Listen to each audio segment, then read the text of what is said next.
नमस्कार। मैं अरुणा एडम।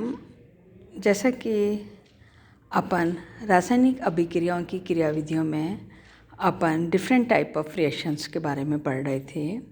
अपन ने ये भी देखा था कि कई तरह के क्रियाकारक होते हैं और कई तरह के अभिकारक होते हैं।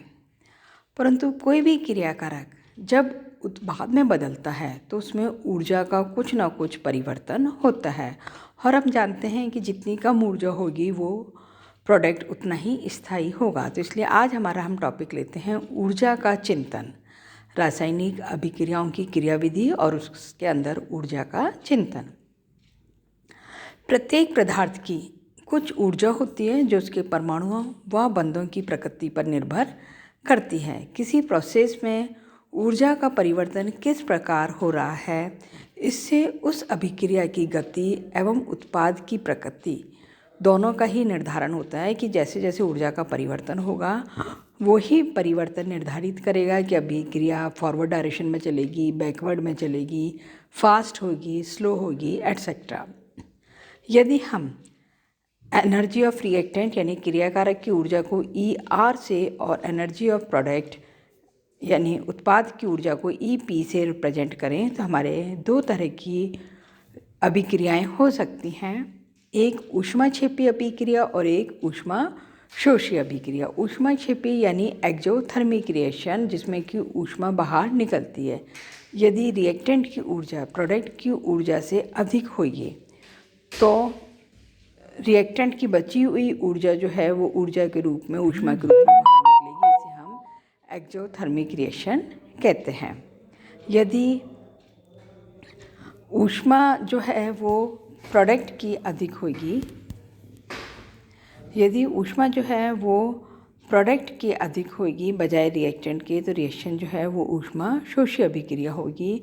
यदि दोनों ही लगभग बराबर हैं तो अभिक्रिया उत्क्रमणीय होगी और उसमें ऊर्जा का कोई लेन देन नहीं होगा। वास्तव में रिएक्शन चाहे एक्सोथर्मिक हो या एंडोथर्मिक, रिएक्टेंट को ऊर्जा की एक न्यूनतम मात्रा जिसको कि हम एक्टिवेशन एनर्जी यानी कि E एक्टिवेशन EA से रिप्रेजेंट करते हैं उसको प्राप्त करना आवश्यक होता है। हमें ऐसा लगता है कि शायद 1 या 2 किलो कैलोरी देने से ही ऊष्मा हो जाती है, परंतु ऐसा नहीं होता।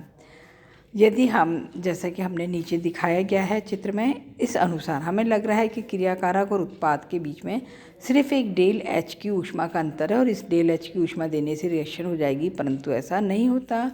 क्रियाकारक से उत्पाद बनने के लिए जो रिएक्टेंट हैं उन्हें ऊर्जा के एक शिखर को यानी एनर्जी हिल को प्राप्त करना आवश्यक होता है। उच्चतम ऊर्जा वाली इस अवस्था को हम ट्रांजिशन स्टेट कहते हैं, यानी इस एनर्जी हिल पे जो कंपाउंड बनता है उसे हम ट्रांजिशन स्टेट कहते हैं। उत्पाद एवं क्रियाकारक की ऊर्जा जो है वो एंथैल्पी का जो अंतर है वो ΔH, वो एक्चुअल में अभिक्रिया की एंथैल्पी होता है। ΔH is equal to enthalpy of product minus enthalpy of reactant.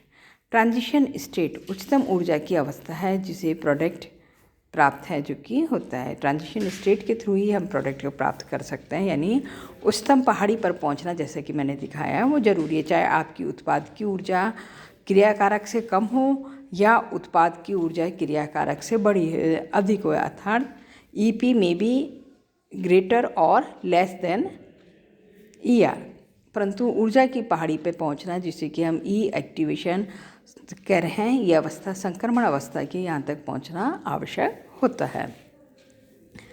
यदि एक से अधिक मध्यवर्ती उत्पाद बनते हैं तो रिएक्शन 2 या अधिक पदों में संपन्न हो सकती है। मीन्स पहले एक ट्रांजिशन स्टेट बनेगी, बाद में दूसरी ट्रांजिशन स्टेट बनेगी। इसे इंटरमीडिएट बनने में उतने ही ऊर्जा अवरोध में गड्ढे होंगे, यानी कि एनर्जी हिल के अंदर बैरियर उपस्थित होंगे। तो 2 पदों में संपन्न होने वाली अभिक्रिया में 2 ट्रांजिशन स्टेट और एक इंटरमीडिएट बनता है। जैसा कि हमने नीचे दिखाया है कि क्रियाकारक से उत्पाद बनने के बीच में 2 संक्रमण अवस्थाएँ आती हैं, संक्रमण अवस्था 1 एवं संक्रमण अवस्था 2, और इनके बीच में मध्यवर्ती बनता है।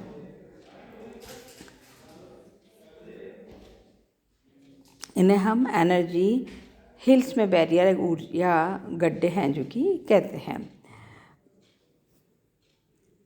ट्रांजिशन स्टेट एवं इंटरमीडिएट दोनों अलग अलग चीज़ें हैं। ट्रांजिशन स्टेट जो है उसमें पुराना बंध का टूटना और नए बंध का बनना दोनों चलता रहता है और ये उच्चतम ऊर्जा की अवस्था है जो कि होती है। इंटरमीडिएट में कोई भी अणु या आयन हो सकता है, जैसे कि ऊर्जा की पहाड़ी के गड्ढे में, जो कि ऊर्जा की पहाड़ी के गड्ढे में यानी बीच में बनता है जो इंटरमीडिएट, वो दो ट्रांजिशन स्टेट के बीच की अवस्था। इसमें या तो कार्बोकैटायन, कार्बोएनायन आदि इत्यादि होते हैं, जो कि ना तो पुराना बंध जो है वो पूर्ण रूप से टूट चुका है और नया बंध अभी बना नहीं है, यानी मध्यम की अवस्था, इसीलिए हम इसे मध्यवर्ती कहते हैं। जबकि ट्रांजिशन स्टेट में पुराना बंध का टूटना और नए बंध का बनना दोनों साथ साथ चलते रहते हैं। ट्रांजिशन स्टेट जो है वो क्षणिक होती है, इसे डिटेक्ट भी नहीं कर सकते हैं, ना ही हम इसे किसी भी तरीके से प्राप्त कर सकते हैं। जबकि मध्यवर्ती को हम डिटेक्ट कर सकते हैं और उसे कभी कभी प्राप्त भी कर सकते हैं। उसको हम बीच में एज ए रिएक्शन इंटरमीडिएट को हम बीच में आगे, जैसे हम अपने और आगे के टॉपिक्स में देखेंगे, हम इस मध्यवर्ती को ट्रैप करके हम दूसरा प्रोडक्ट बना लेते हैं, जिससे स्पष्ट होता है कि मध्यवर्ती रिएक्शन के बीच में बनते हैं। तो ऊर्जा का जो है वो क्रियाकारक से उत्पाद बनने के लिए हमें अभिक्रिया की प्रगति इस बात पर डिपेंड कर रही है कि वो एनर्जी हिल तक कितनी अवस्था में पहुंचता है। हमें लगता है वो 1 या 2 कैलोरी से पहुंच जाता है, वो 1 किलो कैलोरी से पहुंच सकता है, परंतु ऐसा हमेशा नहीं होता। इसलिए हमें किसी भी अभिक्रिया को संपन्न होने के लिए हमें ई एक्टिवेशन एनर्जी यानी कि ऊर्जा का चिंतन करने की आवश्यकता होती है। Thank you.